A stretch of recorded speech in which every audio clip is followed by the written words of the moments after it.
Hello, good evening. कैसे हो आप सभी लोग? आई होप सब एकदम बढ़िया होंगे और मस्त तरीके से अपनी पढ़ाई कर रहे होंगे। तो आज हम करने वाले हैं अपना बीपीएससी 109 का इम्पोर्टेंट क्वेश्चन का पार्ट 2, जहाँ पे मैंने आपको पार्ट 1 करा दिया है। तो आज हम पार्ट 2 करेंगे, ठीक है? तो ये लास्ट पार्ट होने वाला है, इसके बाद भाई और कोई पार्ट नहीं बनने वाला और ना मेरे अंदर हिम्मत है कि मैं और पार्ट बनाऊँ, ठीक है? थोड़ा सा लेंथी हो सकता है, कोशिश करूँगी आज जल्दी-जल्दी कराने का। क्योंकि आज मेरे अंदर बिल्कुल भी हिम्मत नहीं है। बहुत बेकार तबीयत हो रखी है मेरी सुबह से। बट यार वही है कि जब ये अपने खुद के एग्ज़ाम आते हैं, तो जब हम खुद पढ़ना नहीं छोड़ते, तो आपके एग्ज़ाम के टाइम पे मैं पढ़ाना कैसे छोड़ सकती हूँ? तो कराना तो पड़ेगा, तो इसलिए मैंने सोचा कि चलो कोई बात नहीं, 1-2 घंटे की बात है, तो करा ही देते हैं। तो पीपीटी वगैरह एडिट कराएँ, पता नहीं 6 बजे से बैठी हुई हूँ मैं, 6 तो नहीं 5-4 बजे से बैठी हुई हूँ। जब से एडिट करने में लगी हुई हूँ और अब जाके एडिट हुआ है। अब रिकॉर्ड करना है तो स्टार्ट करते हैं, टाइम वेस्ट नहीं करते हैं। तो थोड़ा-सा मेरी आवाज़ के साथ कॉम्प्रोमाइज़ करने का है।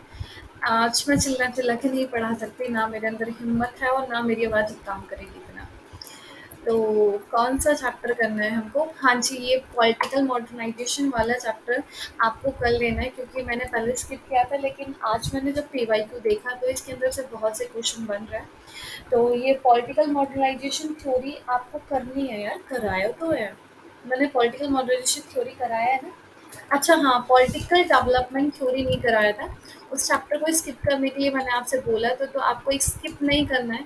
प्लीज़ कर लेना, क्योंकि अभी देखा था मैंने, आपका यूनिट 3 से भी क्वेश्चन बन रहा है काफ़ी कुछ, ये पॉलिटिकल डेवलपमेंट थ्योरी से। तो पॉलिटिकल डेवलपमेंट थ्योरी आप एक बार कर लेना। और वैसे भी मैं अपने टेलीग्राम ग्रुप में एक छोटा-सा मतलब क्रीमी नोट्स आपको सेंड कर दूँगी, जहाँ पे इज़िली आप पढ़ के खुद भी समझ सकते हो, ठीक है? तो अभी सेंड कर दूँगी। और जो टॉपिक मैं नहीं कराऊँगी, जैसे कि कुछ इम्पोर्टेंट टॉपिक्स हैं जो नहीं कवर कराऊँगी, उनका मैं नोट्स आपको टेलीग्राम पे सेंड करूँगी, तो आप टेलीग्राम ग्रुप ज़रूर जॉइन कर लेना, वरना आप 1-2 क्वेश्चन मिस भी कर सकते हो, ठीक है? तो टेलीग्राम ग्रुप ज़रूर जॉइन करना है। तो स्टार्ट करते हैं यार हम। तो कहाँ से स्टार्ट करना है? पार्टी सिस्टम मैंने कल करा दिया था। आज हम करेंगे प्रेशर ग्रुप से। तो प्रेशर ग्रुप होता क्या है? प्रेशर ग्रुप मतलब एक ऐसा ग्रुप जहाँ पे लोग क्या करते हैं, मिलके काम करते हैं और गवर्नमेंट के डिसीजन को इन्फ्लुएंस करते हैं, कि गवर्नमेंट कोई भी डिसीजन बना रही है, तो उसमें जो हमारा प्रेशर ग्रुप है वो क्या करता है, इन्फ्लुएंस करता है, ठीक है? तो अलग अलग एक्सपर्ट अपनी खुद की अलग अलग डेफिनेशन देते हैं कि भाई पॉलिटिकल ग्रुप ये होता है, वो होता है। मेनली सिंपल बोले तो इसके अंदर वॉलंटियर्स होते हैं, जो कि सोसाइटी के अंदर कुछ पॉजिटिव चेंज लेकर आना चाहते हैं और नेगेटिव चीज़ों को हटाना चाहते हैं। तो एक तरीके से हम इनको प्रेशर पॉलिटिक्स ही बोलते हैं, ठीक है? तो प्रेशर ग्रुप वो होता है, ये हमारा बहुत ही लार्जेस्ट सोशल मूवमेंट होता है, जहाँ पे वो मेनली फोकस करते हैं इंपॉर्टेंट इश्यूज पर, जैसे अपने इन्वायरमेंट को प्रोटेक्ट करना है, करप्शन के अगेंस्ट फाइट करना है, या ह्यूमन राइट्स को प्रोटेक्ट करना है। तो इन सभी अधिकार का मांग कौन करेगा? Pressure group. लाइक सोसाइटी के अंदर डोमेस्टिक वायलेंस हो रहा है, तो इस चीज़ को कौन देखेगा? Pressure group. फिर गवर्नमेंट से बोलेगा कि आपको मतलब इसके लिए कोई लॉ वगैरह बनाना चाहिए। तो इस तरीके से हमारा प्रेशर लोगों की राइट्स, प्रेशर ग्रुप जो होता है लोगों की राइट्स की डिमांड करता है, किस तक पहुंचाने में? गवर्नमेंट तक पहुंचाने। फॉर एग्जांपल यहाँ पे कुछ मूवमेंट्स बताए हुए हैं, नर्मदा बचाओ आंदोलन। अब जो ये नर्मदा बचाओ आंदोलन था, यहाँ पे क्या होता है कि आपको पता ही होगा यार, वैसे भी उत्तराखंड के अंदर, या मैं बचपन से ही नहीं, जब से मैं नर्मदा बचाओ आंदोलन को पढ़ती आ रही हूँ तभी से कंफ्यूज हूँ, उत्तराखंड या झारखंड। पता है इन दोनों में से कोई से, मैं झारखंड या उत्तराखंड से, मैं देख लेना एक बार आप। हजार बार याद कर लिया लेकिन हर बार भूल जाती हूँ। जहाँ पे भी है, तो यहाँ पे लोग क्या करते हैं कि ट्रीज को हक कर लेते हैं कि हम अपने ट्रीज को नहीं काटेंगे। तो हम क्या कर रहे हैं? अपने इन्वायरमेंट को सेव कर रहे हैं, ठीक है? इंडिया अगेंस्ट करप्शन, तो ये एक ऐसा प्रेशर ग्रुप है जो करप्शन के अगेंस्ट लड़ता है, ठीक है? तो ये हमारे कुछ इंटरेस्ट ग्रुप होते हैं जो लोगों की राइट्स, करप्शन के अगेंस्ट, इन्वायरमेंट को प्रोटेक्ट करना, इन सभी की डिमांड करते हैं। प्रेशर ग्रुप हमारे अलग अलग साइज के, अलग अलग स्ट्रेंथ के होते हैं। कुछ हमारे फोकस करते हैं लोकल इश्यूज के ऊपर, जैसे कोई डोमेस्टिक वायलेंस वगैरह हो गया, लोगों की राइट हो गई, पॉवर्टी हो गई, इन सभी के ऊपर वो डिमांड करेगा। कुछ ऐसा होता है जो नेशनल ग्लोबल स्केल पे होता है, जैसे हमारे कुछ ग्लोबल स्केल पे एनजीओ प्रेशर ग्रुप होता है ना, तो उस तरीके से, ठीक है? अब यहाँ पे कुछ एग्जाम्पल दिया हुआ है। Confederation of Indian trade union, amnesty international, in world social forum, तो क्या हमारा कुछ ऐसा ग्रुप है जो ग्लोबल लेवल पे एग्जिस्ट करता है, ठीक है। यहाँ पे लोग अलग अलग कंट्री से आते हैं और क्या करते हैं, अपने कॉमन गोल को, मतलब कि इनको लगता है कि हाँ भाई ये ह्यूमन राइट्स की बात कर रहा है, ये ग्रुप, तो हम भी ह्यूमन राइट्स को क्या करते हैं, ज़्यादा फेवर करते हैं, उनकी डिमांड करते हैं, तो हम इस ग्रुप को, हम इस इंस्टीट्यूशन को या प्रेशर ग्रुप को क्या करेंगे, ज्वाइन करेंगे, और हम भी क्या करेंगे, इसकी डिमांड करेंगे। तो आप क्या कर रहे हो, उस ग्रुप का पार्ट बन रहे हो, ठीक है। तो यहाँ पे डिफरेंट कंट्री से लोग आते हैं और इसका पार्ट बनते हैं। तो ऐसी एक एग्जांपल दिया हुआ है वर्ल्ड सोशल फोरम का, जहाँ पे ग्लोबल प्लेटफॉर्म है ये क्या करता है, यूनाइट करता है सबकी आवाज़ों को, और जितना भी मतलब किसके अगेंस्ट बात करता है, ये बात करता है जो ग्लोबलाइजेशन का नेगेटिव इम्पैक्ट पड़ रहा है वर्ल्ड के अंदर उसके लिए, ठीक है। तो ये हमारा इसके अंदर है। देन इसके बाद हम बात करते हैं पॉलिटिकल प्रेशर ग्रुप का, ये ओरिजिन कहाँ से होता है। तो प्रेशर ग्रुप को ही हम इंटरेस्ट ग्रुप बोलते हैं, मतलब जो किसी पर्टिकुलर चीज के लेकर डिमांड करते हैं, ठीक है। अब ये प्रेशर ग्रुप के इन्वॉल्व होने की बात करें तो एरिस्टोटल हमारे बहुत ही पुराने थिंकर है, जो कि बोल के गए थे कि देखो भाई, एक इंसान ना एक सोशल एनिमल होता है। क्या होता है, सोशल एनिमल होता है नेचुरली। आप कितना इंसान को कोशिश कर लो कि वो अपनी सोसाइटी से इंटरेक्ट नहीं करेगा, लेकिन वो एक ना एक दिन जाके अपनी सोसाइटी में मिलेगा और इंटरेक्ट करेगा। सिंपल सी बात है, मुझे ये बताओ, तुम एक कमरे में या अपने घर में कभी अकेले रह सकते हो, अकेले सर्वाइव कर सकते हो। तुम्हारे घर में बिजली नहीं आ रही, बिजली वाला चाहिए, ठीक है। पानी की टूटी खराब हो गई है तो उसके लिए बुलाओगे, मशीन खराब हो गई है, मशीन ठीक कराने वाले को बुलाओगे, घर खराब हो गया तो उसके लिए मिस्त्री को बुलाओगे। तो तुम क्या कर रहे हो भाई, सोसाइटी से किसी ना किसी प्रकार से इंटरेक्ट कर रहे हो, ठीक है। तो तुम कभी अलग नहीं रह सकते। तो बोलते सोशल एनिमल है कौन, है सभी। तो ये प्रेशर ग्रुप का जो आइडिया है ना, ये काफी ज्यादा प्रोमिनेंट हुआ था जब अमेरिकन फ्रांस रेवोल्यूशन हुआ था 70s के टाइम पे, लेट 70s के टाइम पे। तो वहाँ पे बहुत से डेमोक्रेटिक प्रिंसिपल स्प्रेड हो रहे थे, जैसे लोग डिमांड करते हैं कि हमको राइट्स चाहिए। हाँ, जो मिनोरिटीज है, वुमेन है, वो सभी क्या करते हैं, अपने एक प्रेशर ग्रुप बनाते हैं और वो डिमांड करते हैं कि देखो हमको सोशली एंड पॉलिटिकली इक्वलिटी चाहिए, ठीक है। तो सिंपल सी बात है, यहाँ से हमारा एक तरीके से इवोल्यूशन होता है, किसका, प्रेशर ग्रुप का ओरिजिन होता है, ठीक है। तो यहीं से हमारे इवॉल्व होता है। तो कुछ प्रेशर ग्रुप का नाम बताया हुआ है, जैसे एक अबॉलिशन सोसाइटी जो कहाँ पे बनती है, ब्रिटेन में। ये अगेंस्ट थी किसके, स्लेव ट्रेड, जो पहले स्लेव्स को लेके मतलब लोगों को स्लेव बना के, सर्वेंट बना के उनको दूसरे देशों में ले जाया जाता था, उनको बेच दिया जाता था। तो उसके अगेंस्ट क्या, ये हमारा प्रेशर ग्रुप बना था। एक सोसाइटी बनी थी वुमेन राइट्स को लेकर, जो वुमेन की राइट करती थी कि वुमेन को इक्वली राइट्स मिलना चाहिए, किसके अंदर, सोसाइटी के अंदर। तो ये सभी हमारे क्या है, प्रेशर ग्रुप बने हैं। तो प्रेशर ग्रुप हमारा यहाँ से बना है।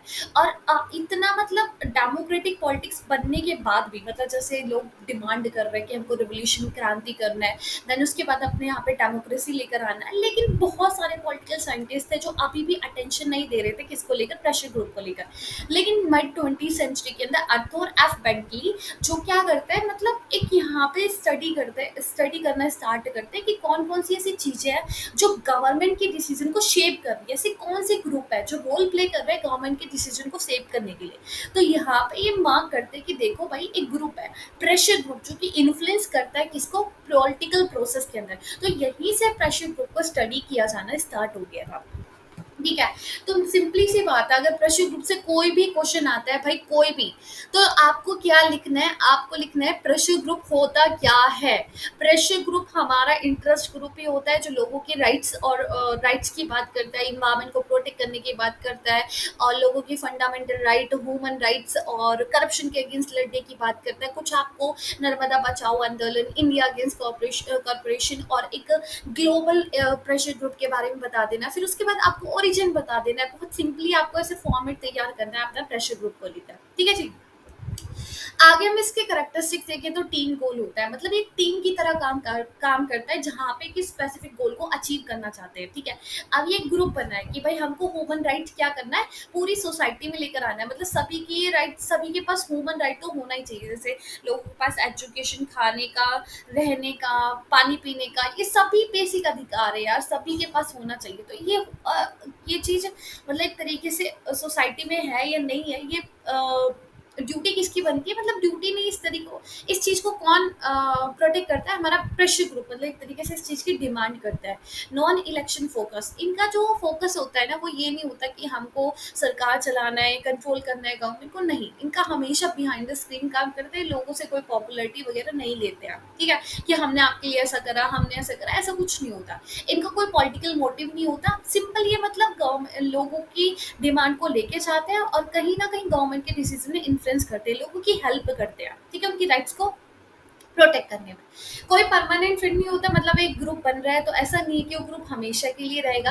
अगर किसी ने ह्यूमन राइट्स को लेकर डिमांड करी है, पॉवर्टी को लेकर करी है, तो सोसाइटी में पॉवर्टी है ही नहीं, तो वो ग्रुप ही नहीं बचेगा, ठीक है। तो ये कुछ टाइम के लिए होता है, लिमिटेड स्कोप होता है कि कोई पॉवर्टी की बात कर रहा है, कोई करप्शन को लेकर बात कर रहा है, तो मतलब लिमिटेड स्कोप, ऐसा नहीं है कि हर चीज को कवर कर रहे हैं। चेंजेबल डिमांड, इनकी जो डिमांड है वो चेंज होती रहती है टाइम टू टाइम, और टीम वर्क मैटर करता है, ये सभी के सभी मिलकर काम करते हैं, जहाँ पे ये मतलब डिमांड की बात, अपनी खुद की डिमांड किस पर ले जाते हैं, गवर्नमेंट तक पहुंचाते हैं, ठीक है।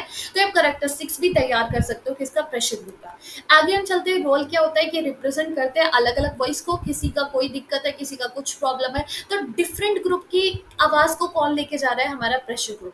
ये क्या करता है, वेराइटीज ऑफ डिस्कशन ऐड करता है किसके अंदर, हमारे पॉलिटिक्स के अंदर, हमारी डिसीजन मेकिंग के अंदर, ठीक है। और कहीं ना कहीं ये हेल्प करता है सॉल्यूशन, किसी प्रॉब्लम का सॉल्यूशन निकालने में। Keeping eyes on the power, मतलब जो गवर्नमेंट है उसकी तरफ एक वॉच डॉग की तरह काम कर रहा होता है कि भाई देखो, लोगों की फंडामेंटल राइट यहाँ पे हार्म हो रही है, चलो भाई उठाओ इस फंडामेंटल राइट को, ठीक है। मतलब गवर्नमेंट अपनी जॉब को अच्छे से प्रॉपरली कर रही है, नहीं कर रही है, कहीं वो अपनी पावर को अब्यूज तो नहीं करी, कहीं वो करप्शन वगैरह तो नहीं करी है, तो करप्शन है, लो भाई अब बनाओ ग्रुप, चलो भाई चलो, इससे लेके शेयरिंग नॉलेज है, अपनी नॉलेज को शेयर करते हैं, मतलब शेयर दिस नॉलेज, अपनी नॉलेज को शेयर करते हैं और कहीं ना कहीं हेल्प करते हैं एक अच्छा डिसीजन बनाने में, ठीक है। मतलब वही है कि पॉलिसी मेकिंग में जो भी तो इन्फ्लुएंस करेंगे, जब भी हेल्प करेंगे डिसीजन मेकिंग में। नीड फॉर रूल्स, इसके लिए कुछ रूल्स है, इंपॉर्टेंट है कि कुछ रूल्स बनाना जरूरी है, जहाँ पे हर कोई प्ले फेयर और कोई ग्रुप कोई ज्यादा कंट्रोल ना करे, ठीक है। तो इतना सब कुछ ऐसे थोड़ा दिमाग में रखने का है, ठीक है। तो आपको ये प्रेशर ग्रुप के बारे में ध्यान रखना है।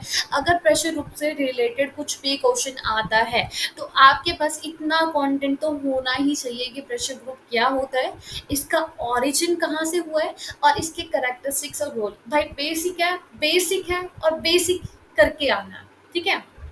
आगे बात करते हैं हम, describe the Almond and Coleman classification of the pressure group.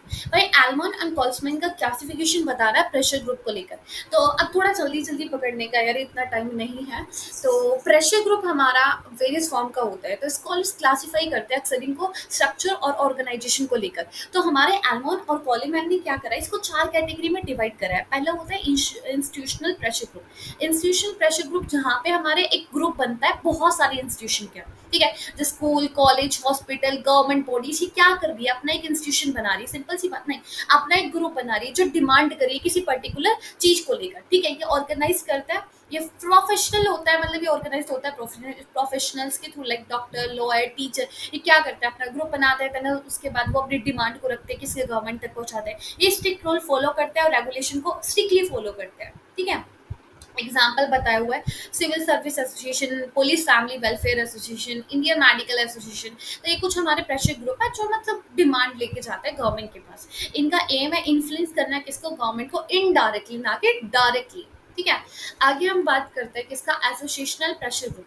Associational pressure group जो कि हाईली ऑर्गेनाइज्ड होता है, इनका स्पेसिफिक और लिमिटेड ग्रुप होता है। ये जो ग्रुप होता है ये बड़े बड़े इंडस्ट्रियलिस्ट एंड बिजनेस वालों को होता है। तो कुछ एग्जांपल है, ASSCOMCII एंड FICCI। ये हमारे कुछ ऐसे ग्रुप है जो एसोसिएशनल प्रेशर ग्रुप है, ठीक है। अब इतना रिसोर्सेज होने के कारण, मतलब इनके पास बहुत सारे रिसोर्सेज होता है, इनका लिंक होता है इन्फ्लुएंशियल अलाइट से, मतलब जो बड़े बड़े अमीर लोग होते हैं उनसे, ठीक है। तो कहीं न कहीं ये पॉलिटिकल पार्टी भी इनके ऊपर डिपेंड होती है कि देखो भाई इलेक्शन के टाइम पे हमको सपोर्ट मिलेगा, इनसे पैसा मिलेगा, ग्रांट मिल जाएगा, तो कहीं न कहीं गवर्नमेंट भी इसके इनके ऊपर डिपेंड रहती है। तो कुछ ग्रुप बताया हुआ है कि इनके अंदर workers union, peace and union, student organisation, ये सब आता है किसके अंदर, associated pressure group. Non associational मतलब इनफॉर्मल ग्रुप है, यहाँ वो फॉर्मल था, ये इनफॉर्मल है, ठीक है। यहाँ पे मतलब जो फैक्टर होते हैं इसको बनने के पीछे इस ग्रुप को, जैसे कोई रिलीजन, कोई अपने धर्म की बात कर रहा है, कोई अपने कल्चर, किंगशिप, इथेंसिटी, फैमिली टाइज, इन सब की बात करता है, तो हमारा नॉन एसोसिएशनल प्रेशर ग्रुप होता है। इसमें लैक ऑफ फॉर्मल स्ट्रक्चर होता है, कोई फॉर्मल स्ट्रक्चर नहीं होता, और उनकी demand time to time change होती रहती है। मेनली अब कम्युनिटी सर्विस के ऊपर फोकस करते हैं, जैसे कुछ हमारा बताया हुआ इंडिया के अंदर रीजनल बेस्ड ग्रुप है, विश्वा Hindu Parishad, and caste base है हमारा लोरिक चीना, ठीक है। इनका जो पर्पस होता है प्रमोट करना, प्रोटेक्ट करना किसको, कल्चर को, ट्रेडिशन को, बिलीफ को, ठीक है।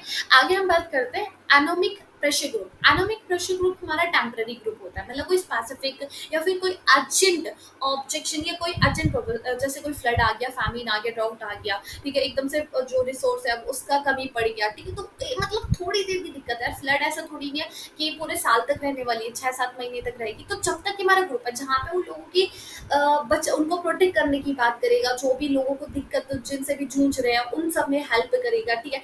गवर्नमेंट की उनकी डिमांड लेके जाएगा गवर्नमेंट तक, तो ये सब क्या है, एनोमिक प्रेशर ग्रुप होता है। इसमें लैक ऑफ फॉर्मल रूल्स होते हैं, स्ट्रक्चर लैक ऑफ होता है, मेनली हमारा कभी कभी जो इनका बिहेवियर होता है वो मतलब समटाइम वायलेंट होता है, कि जब गवर्नमेंट नहीं सुन रही होती है तो भैया अपने चंडाल रूप पे आ जाता है। और एग्जाम्पल ये है कि फैमाइन रिलीफ ग्रुप हमारा जब भी कोई इमरजेंसी होती है उस टाइप पे फॉर्म किया जाता है, ठीक है। तो ये हो गया एनोमिक प्रेशर ग्रुप। तो हमने कितने टाइप के प्रेशर ग्रुप पढ़े? एक तो होता है हमारा कौन सा, इंस्टीट्यूशनल, था, फिर associational, non associational and anomic. एक बार खुद से पढ़ना है एंड देन उसके बाद लर्न करना है, ठीक है। आगे चलते हैं। करेक्टरिस्टिक्स पूछा हुआ है, करेक्टरिस्टिक्स अभी पढ़ा है, तो कैसे प्रेशर ग्रुप अलग होता है पॉलिटिकल पार्टी से। तो करेक्टरिस्टिक्स अभी पढ़ा है, इलेक्शन फोकस नहीं होता, पॉलिटिकल फोकस नहीं होता, परमानेंट ट्रेंड नहीं होता, लिमिटेड स्कोप होता है, और थोड़ा सा प्रेशर ग्रुप के बारे में भी लिख देना। अब प्रेशर ग्रुप जिसका कोई स्पेसिफिक इंटरेस्ट होता है, इशू होता है, जो जैसे वर्कर की राइट के बारे में बात करना, इन्वायरमेंट को प्रोटेक्ट को लेकर बात करना, इनका कोई ऐसा एम नहीं होता कि सरकार चलानी है, ये काम करना है गवर्नमेंट के, मतलब कोई ऐसा नहीं है यार अपने आप को सरकार चलानी है, लोगों से सपोर्ट पाना, नहीं भैया, ऐसा कोई इनका एम नहीं है। इनका बस एक काम है कि गवर्नमेंट के डिसीजन में इन्फ्लुएंस करना, लोगों की राइट्स की डिमांड करना, ठीक है। जैसे ये क्या करते हैं, अक्सर लॉबी करते हैं, पॉलिटिशियन को ऑर्गेनाइज करते हैं, प्रोटेस्ट कैंपेन चलाते हैं, जहाँ पे पॉलिटिक्स के अंदर चेंज लेकर आने की बात करते हैं, और कहीं ना कहीं फोकस करते हैं, जो इनको फोकस से नैरो होता है, पॉलिटिकल पार्टी जैसा नहीं होता, ठीक है। पॉलिटिकल पार्टी जिस बहुत सारे इश्यूज को कवर करती है, पॉलिटिकल पार्टी एक बहुत बड़ा ग्रुप होता है जो प्लान करते हैं कि हम सरकार को कैसे चलाएंगे, मतलब अपनी कंट्री को कैसे चलाएंगे। इसका एम होता है कि इलेक्शन में जीतना है और कंट्रोल लेना है सरकार के ऊपर, ठीक है।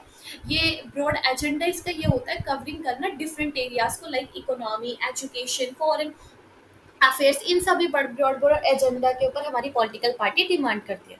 प्रेशर ग्रुप छोटा छोटा होता है यार, लाइक जैसा फंडामेंटल राइट की बात करना, ह्यूमन राइट्स की बात करना, कहीं ना कहीं ट्राई करते हैं इन्फ्लुएंस करने में डिसीजन, ठीक है। समटाइम जो प्रेशर ग्रुप होता है पॉलिटिकल पार्टी एक साथ मिलकर काम करते हैं, और इनका गोल अलग होता है, इनका काम करने का तरीका अलग होता है, लेकिन फिर भी क्या करते हैं, एक साथ मिलकर काम करते हैं, जैसे डिसीजन मेकिंग के अंदर, ठीक है। तो ये हमारा पूरा political party and pressure group के बीच में डिफरेंस हुआ, ठीक है।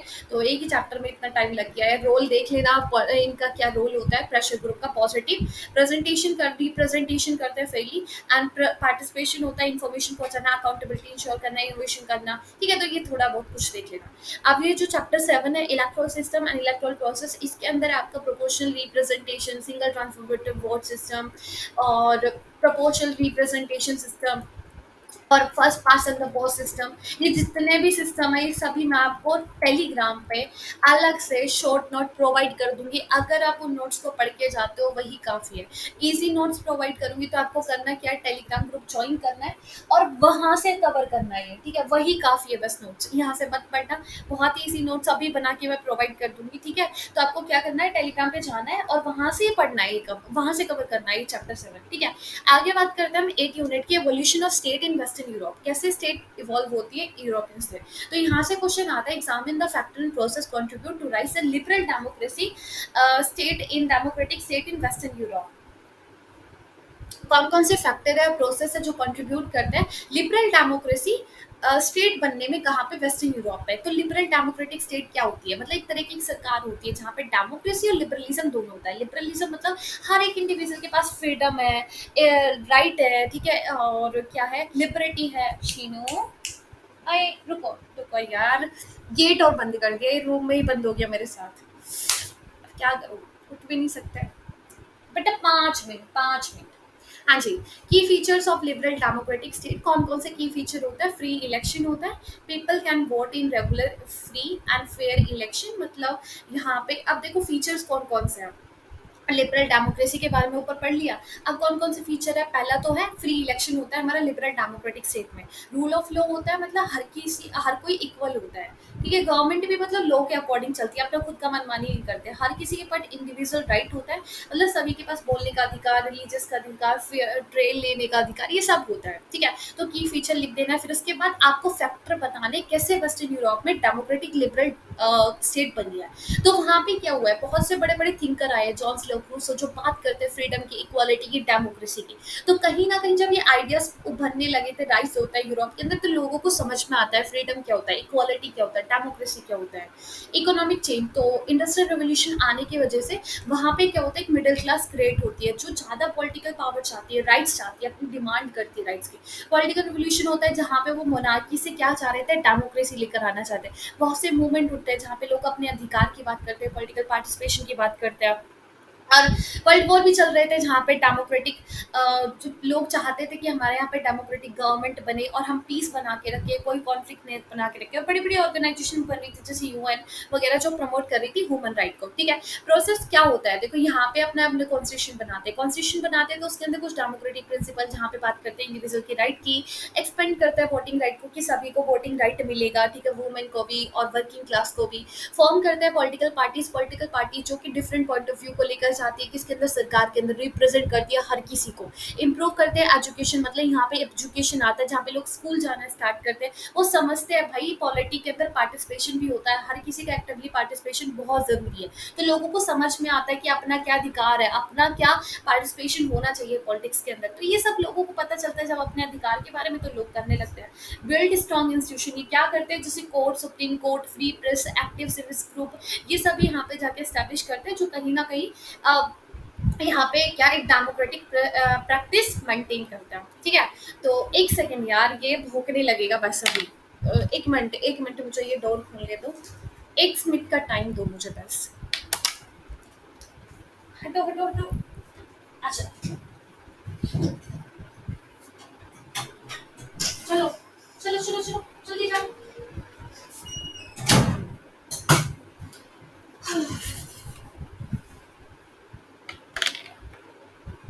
Hello hello. हाँ हाँ हाँ, ओके। आगे हम बात करते हैं, discuss the factor responsible for the under development in Latin American country.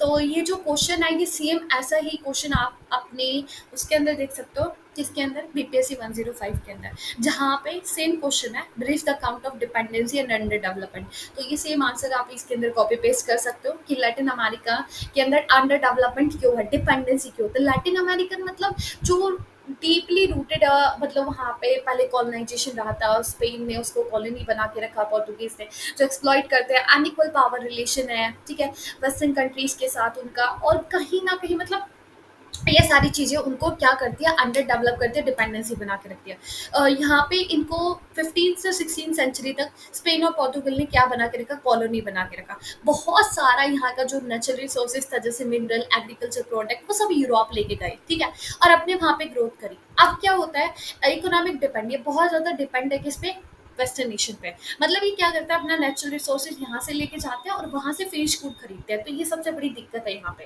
ठीक है, ट्रेड जो रिलेशन है वो इनके अनइक्वल है। ये सब कुछ मैंने आपको पढ़ाया हुआ है बीपीएससी 105 में। पॉलिटिकल इंस्टेबिलिटी होती है, करप्शन होता है, और कहीं ना कहीं मतलब एक डिक्टेटरशिप की तरह मिलिट्री रूल यहाँ पे लग जाता है। मिलिट्री रूल लग जाता है तो लोगों की राइट्स नहीं रहती है। तो अब तुम्हारे यहाँ पे पॉलिटिकल सिस्टम अच्छा नहीं है तो इकोनॉमिक कैसे सिस्टम होगी। तो ये सभी क्या है, डिपेंडेंसी बढ़ाती है किसके लिए, लैटिन अमेरिका के अंदर। तो आप ये सब इसके अंदर कॉपी पेस्ट कर सकते हो। आगे है 10th यूनिट, जहाँ पे क्वेश्चन आता है, elaborate upon the nation and nationalism and state. तो नेशन क्या होता है, नेशन का सिंपल मतलब एक ऐसा ग्रुप ऑफ पीपल, मतलब एक ग्रुप ऑफ पीपल जहाँ पे लोग अपना शेयर करते हैं कुछ चीज़ों को, जैसे लैंग्वेज, कल्चर, ट्रेडिशन, हिस्ट्री। अब मेरा जो कल्चर है वो मेरी फैमिली का सेम है। ठीक है, मेरी जो लैंग्वेज है मेरी फैमिली की सेम है।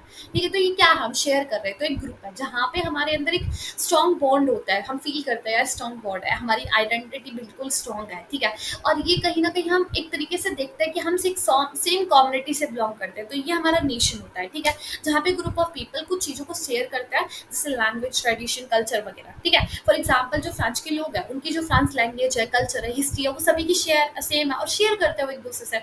नेशनलिज्म क्या होता है? नेशनलिज्म मतलब जब हम बहुत ही प्राउड फील करते हैं, लॉयल फील करते हैं अपने नेशन को लेकर, जो अपना ग्रुप है, जहाँ पे हमारी लैंग्वेज, कल्चर, ट्रेडिशन सब सेम है, हिस्ट्री सेम है, ठीक है। तो ये क्या हुआ, जहाँ पे हम बहुत ही प्राउड फील करते हैं, लॉयल फील करते हैं, ठीक है। यहाँ पे हमारा जो बिलीव करते हैं कि जो हमारा कल्चर है, हमारा जो इंटरेस्ट है, वो प्रोटेक्ट होना चाहिए, उसको प्रमोट किया जाना चाहिए। जैसे अमेरिकन रेवोल्यूशन के टाइम पे तो लोगों ने क्या करा, नेशनलिज्म फील करा कि हमारा जो कल्चर है, कहीं ना कहीं ब्रिटिश रूल के कारण वो तो भाई इरोड होता जा रहा है, ठीक है, वो तो सप्रेस हो रहा है। तो लोग क्या करते हैं, लड़ाई करते हैं इंडिपेंडेंस। स्टेट स्टेट मतलब यार तुम्हारा एक पर्टिकुलर डिफाइंड टेरिटरी है, बॉर्डर है, गवर्नमेंट है तुम्हारे ऊपर जो तुम्हारे लिए रूल बना रही है, उन रूल्स को इन्फोर्स कर रही है, एक पॉपुलेशन उस टेरिटरी के अंदर रह रही है। तो जैसे यूएसए एक अमेरिका देश है, उनकी अपनी सरकार है, वहाँ पे उनका कानून है, उनकी एक पर्टिकुलर टेरिटरी है, डिफाइंड बॉर्डर से, तो उसको स्टेट बोलेंगे, ठीक है।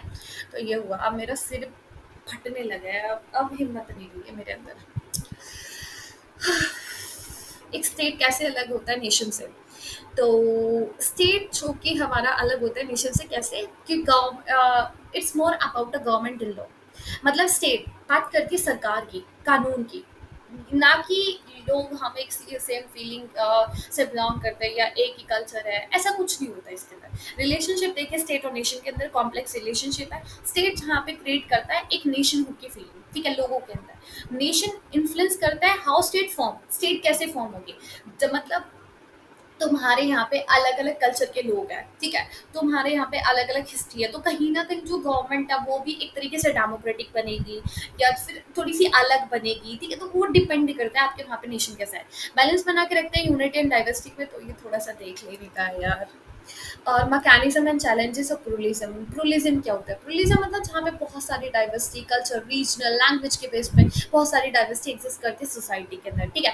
अब मैकेनिज्म कौन से है इसके? मैकेनिज्म ये है कि भाई देखो, प्लूरलिज्म के लीगल प्रोटेक्शन होता है, मतलब हर किसी के पास अधिकार होता है, हर किसी के अधिकार को रिस्पेक्ट किया जाता है और हर किसी के साथ फेयरली ट्रीट किया जाता है। फेयर डिसीजन मेकिंग होता है, गवर्नमेंट को डिसीजन ले रही है तो हर किसी की वॉइस सुनी जाती है, ठीक है। रिप्रेजेंटेशन हो रहा है तो सबका होगा। हम एक दूसरे के डिफरेंसेस सीखते हैं, रिस्पेक्ट करते हैं, टॉलरेट करते हैं एक दूसरे को, ठीक है, ना कि भड़कते हैं, डिसरिस्पेक्ट नहीं करते किसी के कल्चर की। कम्युनिटी को सपोर्ट करते हैं ग्रुप्स, कहीं ना कहीं सभी लोगों को, कि हम सब मिलके काम करें, ठीक है, अपने कॉमन गोल को अचीव करने के लिए। फेयर मीडिया होती है जो सभी के डिफरेंट पर्सपेक्टिव को शो करती है गवर्नमेंट और कहीं ना कहीं समझाती है लोगों को कि भाई देखो ये चीज़ है, ये चीज़ है, ठीक है। देन उसके बाद कॉन्फ्लिक्ट क्या होता है? कॉन्फ्लिक्ट क्या होता है? प्लूरलिज्म जहाँ पे अविभिन्नताएं लोग मिलते हैं, हमको लैंग्वेज अलग मिलती है, डाइवर्सिटी मिलती है। भाई प्लूरलिज्म वही होता है ना, डाइवर्सिटी। तो कॉन्फ्लिक्ट ज़्यादा दिखता है, जैसे इंडिया हो गया, पॉलिटिकल आर्ग्यूमेंट बहुत ज़्यादा दिखता है, अनइक्वल ट्रीटमेंट बहुत जगह हमको दिखता है, लीडर्स कभी कभी हेल्प नहीं करते लोगों के प्रोटेक्ट को, राइट करने की, हर किसी की राइट्स को प्रोटेक्ट करने के लिए, ठीक है। अब कैसे चैलेंज कर सकते हैं हम इनसे? तो कैसे डील कर सकते हैं चैलेंज से?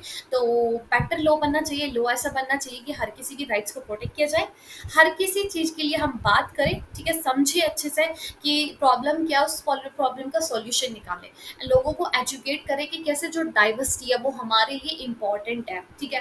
वर्किंग टुगेदर, मिल के काम करना चाहिए, कोई धर्म या लैंग्वेज के लेकर ऐसे अलग नहीं रहना चाहिए, हमको सेपरेट नहीं होना चाहिए, मिल के काम करना चाहिए। और दूसरी कंट्री से भी हेल्प लेना चाहिए, आउटसाइड से, जो अगर कोई बड़ी प्रॉब्लम है आपके यहाँ पे तो उसको सॉल्व कराने के लिए, ठीक है। आगे है यूनिट 11। ये डेमोक्रेसी क्या होता है? तो इसमें प्रोसीजरल एंड सब्सटेंसिव डेमोक्रेसी से क्वेश्चन आया। तो डेमोक्रेसी क्या होता है? एक तरीके का फॉर्म ऑफ गवर्नमेंट जहाँ पे सिटीजन अपने रिप्रेजेंटेटिव को इलेक्ट करता है, फिर वो रिप्रेजेंटेटिव लोगों के लिए डिसीजन बनाते हैं उनके बिहाफ पे, और कहीं ना कहीं इसके अंदर क्या होता है, फेयर एंड अकाउंटेबल गवर्नेंस होती है। और डेमोक्रेसी पता है ना, बीपीएससी 101 एंड 2 1 एंड 3 करके आए हो ना, तो वही लिखने का है, ठीक है। मेजोरिटी रूल होता है, लोगों की सरकार होती है, वो सब कुछ लिख देना। तो वेस यहाँ पे प्रोसीजर एंड सब्सटेंसिव, प्रोसीजर मैं सिंपल से बता देती हूँ, वैसे बीपीएससी 103 के अंदर पढ़ाया है मैंने प्रोसीजर सब्सटेंसिव। प्रोसीजर मतलब जहाँ पे लोग मेनली फोकस करते हैं प्रोसीजर पे, कि देखो भाई इलेक्शन हो गया, इलेक्शन फ्री एंड फेयर होना चाहिए, ठीक है। जुडिशरी इंडिपेंडेंट होनी चाहिए, मतलब लोगों का कोई मतलब नहीं है, इक्वालिटी है, लोगों के राइट्स को प्रोटेक्ट किया जा रहा है या नहीं किया जा रहा है, कोई मतलब नहीं है, डेवलपमेंट हो रहा है, गवर्नमेंट कैसे काम कर रही नहीं, बस उनका काम है प्रोसीजर, भाई इलेक्शन होना चाहिए, फ्री एंड फेयर होना चाहिए, कोई करप्शन वगैरह नहीं हो रही, सब्सटेंस पे हर एक चीज पे फोकस किया जाता है, यहाँ पे क्वालिटी पार्टिसिपेशन होना चाहिए, इक्वालिटी होना चाहिए, लोगों की राइट्स को बचाना चाहिए, यहाँ पे फॉर्मल प्रोसीजर नहीं होता कि सिर्फ इलेक्शन पे नहीं, भाई इलेक्शन होने के बाद भी यहाँ पे लोग पार्टिसिपेट करते हैं, सरकार काम कैसा कर रही है, कोई बेकार लॉ तो नहीं बना रही है, सारी चीजें इसके अंदर होती है यार, अब फटने लगा है सर मेरा, तो ये देख लेना और पढ़ लेना यार इसके अंदर, देन उसके बाद ये क्वेश्चन तो यार आपको खुद ही करना पड़ेगा, अब नहीं है हिम्मत मेरे अंदर। पोस्ट कॉलोनियल डेमोक्रेसी, यहाँ पे बताना है कि चेक डेमोक्रेटिक प्रोसेस, इनका डेमोक्रेटिक प्रोसेस चेक करना है।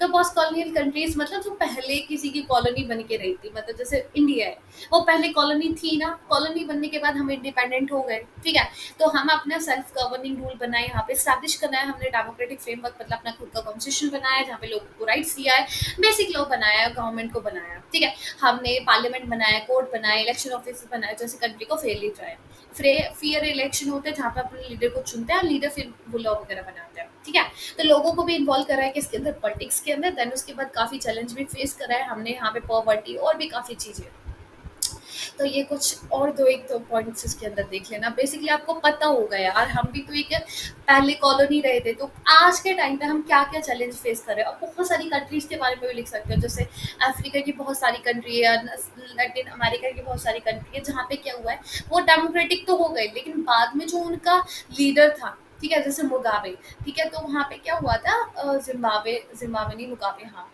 तो वहाँ पे क्या हुआ था कि जो मतलब यहाँ का लीडर था, उसने इंडिपेंडेंस तो दिला दी, म्यांमार भी लिख सकते तो, वहाँ पे इंडिपेंडेंस तो दिला दी, लेकिन बाद में उन्होंने खुद अपनी डिक्टेटरशिप बना के बैठ गए, ठीक है, तो ये सबसे बड़ी दिक्कत थी।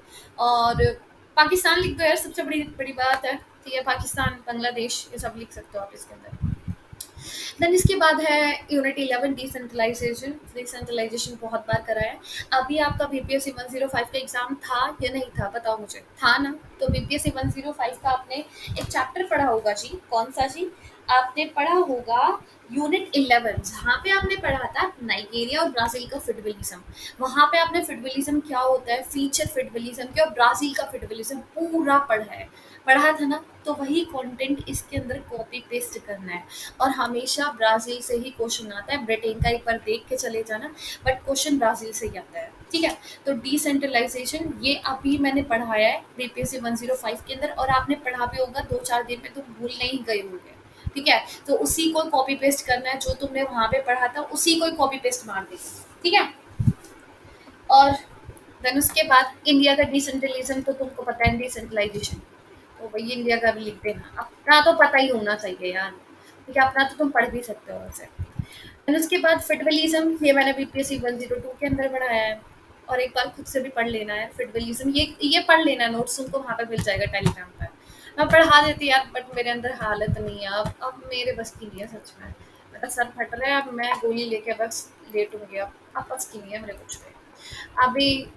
अरे यार नोट्स भी तो सेंड करना है, हाँ, और जो जो टॉपिक मैंने नहीं कराया है उनका मैं अभी नोट सेंड करूंगी, लाइक का मैंने अभी आपसे बोला था कि जितना भी इलेक्शन का सिस्टम है, कौन सा चैप्टर था ये, रुको, ये electoral system and electoral process, इसका अभी मैं नोट सेंड करूंगी आपके पास भी, टेलीग्राम ग्रुप ज्वाइन कर लेना है, सारा पूरा इजी नोट्स अभी सेंड करने वाली हूँ मैं, और एक और टॉपिक है जो नहीं कराया है, ये यूनिट 3 मैंने नहीं कराया है, उसका भी मैं नोट सेंड करूंगी, तो वो भी आपको करना है, तो अभी ज्वाइन कर लो, मैं बता रही हूँ बहुत सारे टॉपिक अभी मैं भेजने वाली हूँ वहाँ पे, ठीक है, और एक और टॉपिक है यूनिट 12 का, जहाँ पे डेमोक्रेटाइजेशन अप्रोचेस टू डेमोक्रेटाइजेशन, इससे मॉडर्नाइजेशन अप्रोच, स्ट्रक्चरलिज्म से क्वेश्चन आ रहा है बार बार, तो इसको मैं कराऊंगी, अप्रोचेस टू डेमोक्रेटाइजेशन ये कराऊंगी, और ये वाला 3rd चैप्टर कराऊंगी, और 7th चैप्टर ये अभी कराऊंगी, मतलब नोट सेंड कर दूंगी, ठीक है, और ये फेडरलिज्म डिसेंट्रलिज्म तुमको खुद पढ़ना है, डिसेंट्रलाइजेशन जो कि तुमको पूरा कॉपी पढ़ना है, कहाँ का, ब्राजील का, बीपीएससी 105 से, तो बार बार पढ़ने की जरूरत नहीं है, इंडिया का तुमको आता ही होगा, नहीं आता तो पढ़ के देखो, पता चल जाएगा कि आता है तुमको, ठीक है, कभी कभी होता है ना कि तुमको अपने ऊपर विश्वास नहीं होता कि ये कैसे आ सकता है, हमको अभी तो पढ़ा ही नहीं है, तो पता चल जाएगा तुमको आता है, ठीक है, और एक बार फुटबॉलिज्म तो पता ही होगा ना, फुटबॉलिज्म बीपीएससी 102 याद करो। ठीक है, तो उसको एक बार थोड़ा सा ध्यान में रख लेना। कनाडा का पढ़ लेना, कनाडा का बहुत ईजी है, सिंपल सही है। और इंडिया का तो वही है सेम, जैसे डिसेंट्रलाइजेशन होगा ऐसे फुटबॉलिज्म होगा। ठीक है, तो ये भी देख लेना। और कुछ एक दो टॉपिक मुझे दिखता है जो मिस हो गया है मेरे से, तो वो भी मैं कंप्लीट करा दूंगी। ठीक है, ऑलमोस्ट हो चुका है। तो क्या करना है, जो ये दो वीडियो मैंने डाली है ना, बीपीएससी ये बीपीएससी 109 की वन और पार्ट 1 और 2, भाई इसको अच्छे से कर लेना, मैं बता रही हूँ। बहुत अच्छे से करके चले जाना। अगर अभी भी कुछ रह गया है, ये पीपीटी तो तुमको बार बार पढ़नी है, मतलब कल तक तुम्हारे पास टाइम है, 3-4 बार रट लो इस पीडीएफ को। अगर अच्छे से पढ़ लोगे इस पीपीटी को, ये सोचो यहीं से क्वेश्चन बनेगा। ठीक है, तो कुछ भी मिस नहीं करना है, मैंने कुछ मिस नहीं करा है, और जो करा है मैं अभी टेलीग्राम पे भेज रही हूँ, तो टेलीग्राम ग्रुप जरूर ज्वाइन कर लेना। ठीक है, तो कल अच्छे से एग्जाम करना, अपना ध्यान रखना, ख्याल रखना, मेरी तरह बीमार मत हो जाना। मेरा तो पता नहीं क्या ही हाल होगा। तो थोड़ा सा अपना ध्यान रखना यार। तो ऐसे ही पढ़ते रहना, आगे बढ़ते रहना। ऑल द वेरी बेस्ट, और पढ़ना है अच्छे से, एग्जाम करना है। सो बाय, टेक केयर, अपना ध्यान रखना है, ख्याल रखना है, bye, all the very best, अच्छे से करके आना एग्जाम। ठीक है जी, तो बाय।